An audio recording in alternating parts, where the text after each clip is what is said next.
भाग रहे थे।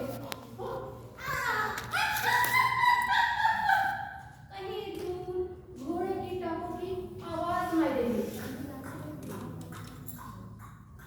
तभी एक आवाज चला और एक बाइक वाला नीला भार से उसका सिर डिवाइडर में टकराया और गिर गया।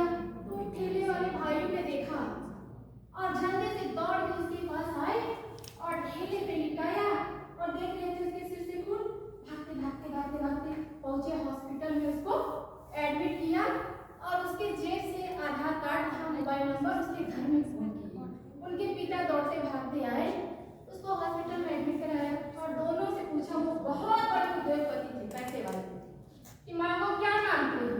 दोनों भाइयों ने, एक ने मांगा मुझे बंगला और पैसा चाहिए, ये लो तुरंत। दूसरे वाले से पूछा तुमको क्या चाहिए?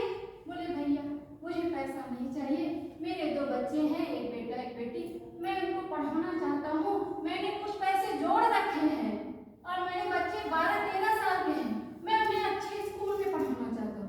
क्या ठीक है, तुम इंतजार करो, मेरा बच्चा पढ़ा लिखा है, उसको मैं तुम्हारे घर भेजूंगा सर सोने पे। उसका पता लिया, ठीक है। अब हॉस्पिटल से जब वो ठीक हुआ तो उसके घर में पहुंचा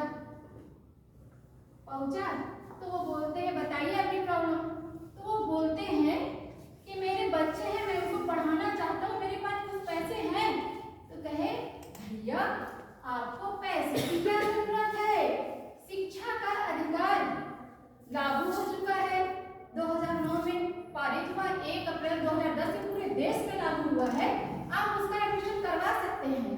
अब बोले मैं अच्छे स्कूल में पढ़ाना चाहता हूँ। तो बोले अच्छा स्कूल कुछ नहीं होता, 2 और 2 कितने होते हैं आप बताइए? बोले 4। तो कहे स्कूल छोटा हो बड़ा हो, वहाँ पे 2 और 2 4 ही पढ़ाए जाएंगे, अब वो वही ज्ञान सीखेगा और जीवन में तरक्की कर सकता है।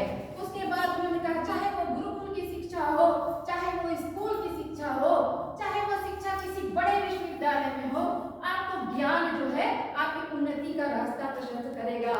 तो कहे ठीक है, अच्छा हम सरकारी स्कूल में ही नाम लिखवा देते हैं, गांव में है मैं लिखवा दूंगा। कहे ठीक है। फिर उसके बाद उनकी बिटिया बाहर निकल करके आई, बोली मम्मी मैं भी पढ़ना चाहती हूँ। तो उसको मम्मी अंदर करने लगी कि नहीं मुन्ना तो ठीक है, तू न जा पढ़े। तो उन्होंने सुन लिया, तो उससे कहा ये क्यों नहीं जाएगी पढ़ने? कहा ये दिन भर खेलत रहती। तो कहा खेलती है तो क्या हुआ, खेल पे भी नाम रोशन करेगी। हमारे सरकारी स्कूलों में पढ़ाई के साथ साथ खेल पे भी ध्यान देते हैं और अच्छी अच्छी बातें भी सिखाते हैं। तो बोले नहीं, जब खेली मेरी तो कल ही हुई चाहिए, फिर के ब्याह कैसे हुई? क्या बात करती हो, आज सुंदरता मेकअप से नहीं, चेहरा वो दहकता हुआ दमकता हुआ होता है जो संघर्ष की आग में कटे और खूब बड़ा नाम रोशन करे देश का।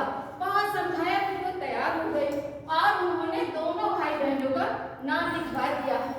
और फिर उन्होंने वो बताया उसको कि हमारे देश के जो यशस्वी प्रधानमंत्री श्री लाल बहादुर शास्त्री माननीय थे, वो मुगल सराय में पैदा गंगा पार करके, कभी कभी उनके पास पैसे नहीं होते, गंगा पार करके आते थे, क्वींस कॉलेज में पढ़ते थे और आपके यहाँ तो हर गाँव में सुविधा है। कहे ठीक है।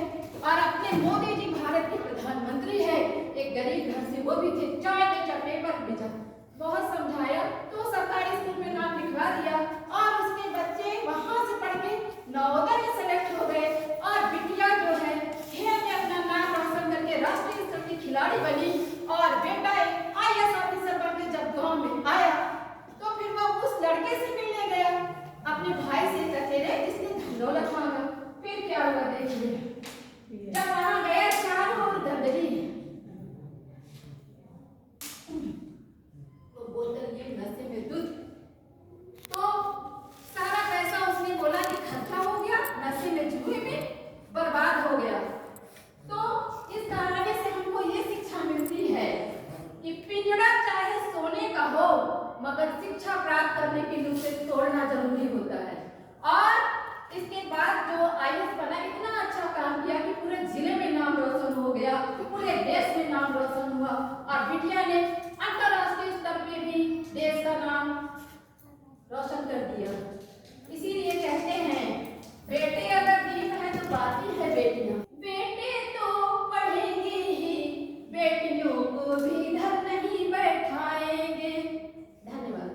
दो